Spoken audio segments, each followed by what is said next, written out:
আজকের দিনে পৃথিবীর মধ্যে sugar, pressure, heart attack, stroke, যত ভয়ঙ্কর ভয়ঙ্কর ব্যাধি, সেই বেশিরভাগ ব্যাধির কারণ হচ্ছে টেনশন।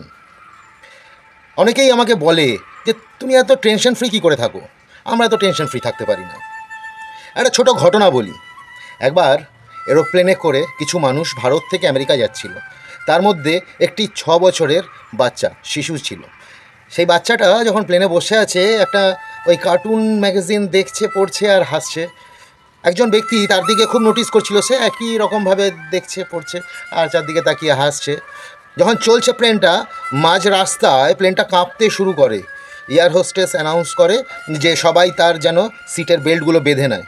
বাচ্চাটা কোনো কোথায় কান না দিয়ে পড়ছে, হাসছে। পাশে যে বসেছিল সে বাচ্চাটাকে সিট বেল্টটা বেঁধে দিল, কিন্তু বাচ্চাটা অবিচল একইভাবে। দিয়ে কিছুক্ষণ পর প্লেনটা খুব কাঁপতে শুরু করলো, ওলট পালট হতে শুরু করলো। পাইলট অ্যানাউন্স করলো যে আমাদের প্লেনটা ক্র্যাশ ল্যান্ডিং হয়ে যেতে পারে, তো সেই জন্য আমরা মাঝ রাস্তাতেই প্লেনটাকে নিচে নামাচ্ছি, সবাই সাবধানে থাকবেন, উত্তেজিত হবেন না। শুনে সবারই হার্ট জোরে জোরে চলতে শুরু করলো।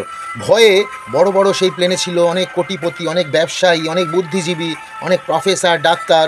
সবাই সেই মুহূর্তে ভয়ে কেউ ঈশ্বরকে ডাকতে শুরু করলো, কেউ একদম ধরে শক্ত করে বসলো, অর্থাৎ চঞ্চল হয়ে গেল। মাথা কাজ করছিল না যে কি হবে, প্লেনটা যদি ভেঙে পড়ে, প্লেনটার যদি কোনো রকমভাবে কোনো ক্ষতি হয়, আমরা তো মারা যাব, এই ভেবে পুরো প্লেন তখন একটা যেন আতঙ্কের পরিবেশ। কিন্তু ওই বাচ্চাটা তখনও ওই কার্টুন ম্যাগাজিনটা পড়ছে আর চারদিকে তাকাচ্ছে, হাসছে। এরকম অবস্থায় পাইলট প্লেনটাকে খুব কষ্ট করে এক জায়গায় ল্যান্ড করালো মাঝ রাস্তায়। তো সবাই যখন ল্যান্ড হয়েছে কি আনন্দ পেল, সবাই সেলিব্রেশন করতে করতে নামতে যাবে, তখন যে লক্ষ্য করছিল বাচ্চাটাকে জিজ্ঞেস করলো, বাবা তুমি কি শুনতে পাওনি যে আমাদের প্লেনটা মাঝ রাস্তায় এরকম বিপদে পড়েছিল? হ্যাঁ, আমি শুনতে পেয়েছি। সবাই বেল্ট বাঁধলো, সবাই চিৎকার করছিল, আমি দেখছিলাম। বলছে তাহলে তোমার ভয় লাগেনি? বলছে না, আমার ভয় লাগেনি। তোমার কোনো টেনশন হয়নি এ নিয়ে? বলছে না, আমার কোনো টেনশন হয়নি। কেন? তখন বলছে টেনশন আমি কোথা থেকে নেব? প্লেনটা যে চালাচ্ছে সেই পাইলট হচ্ছে আমার বাবা। আমার বাবা প্লেন চালাচ্ছে, তো আমার বাবা যেখানে আছে আমার তো কোনো ক্ষতি হতে পারে না, কেন আমি টেনশন নেবো শুধু শুধু?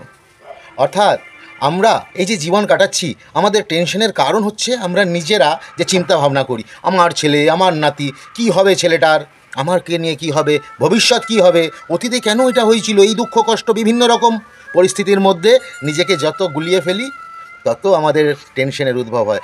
আর এই বাচ্চাটার মতন প্রত্যেকটা পরিস্থিতিতে আমি আমার জীবনের হাল যদি সেই ঈশ্বর পরমেশ্বরের হাতে ছেড়ে দিয়ে, সেই সুপার পাওয়ারের হাতে ছেড়ে দিয়ে, যার জন্য আমি পৃথিবীতে এসেছি, আমি নিজেও জানি না আমি কতদিন শ্বাস নেব, যেদিন তার ইচ্ছা হবে আমি ওই শ্বাসটাও নিতে পারবো না। এই উপলব্ধিটা যেদিন মানুষের মধ্যে এসে যাবে, যে সন্তান আমার ছেলে বলছি, এই যে আমার ছেলে আমার মেয়ে, যে কিছুই আমার না, সে আমাকে দিয়েছে বলে আমি এটা পেয়েছি, অর্থাৎ আমার সন্তানটাও তার সন্তান, তার কতদিন এই পৃথিবীতে আয়ু সেটা সেই ঈশ্বর জানে।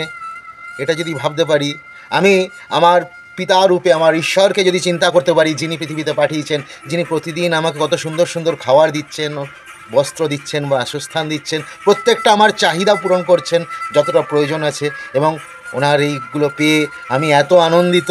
কাজেই আমার জীবনের রথ যখন ঈশ্বর চালিয়ে নিয়ে যাচ্ছে, আমার তো ভয় পাওয়ার কিছু নেই। ওই জন্যই তো অর্জুন হারেনি। যত বড় বড় বীর তার সামনে এসেছে সবাই ধূলিসাৎ হয়ে গেছে একটাই কারণে, তার রথের কাণ্ডারি তো স্বয়ং ঈশ্বর শ্রীকৃষ্ণ। সেরকম আমার জীবনে, আমার জীবনযাত্রার কাণ্ডারি, আমার এই এরোপ্লেন যাতে করে আমি উড়ছি, তার পাইলট তো স্বয়ং ঈশ্বর।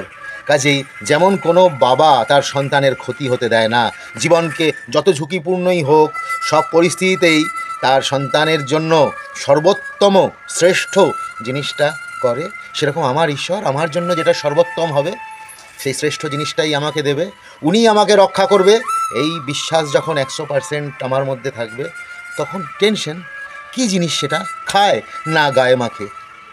সেরকমই যদি আমরা আমাদের সব কিছু তার শ্রীচরণে সমর্পণ করে দিতে পারি, তাহলে টেনশন থাকবে না। আর টেনশন না থাকলে অনেক রোগও থাকবে না। রোগ মুক্তির 60% উপায় আমরা সবাই নিজেরাই করে ফেলতে পারবো। রাধে রাধে।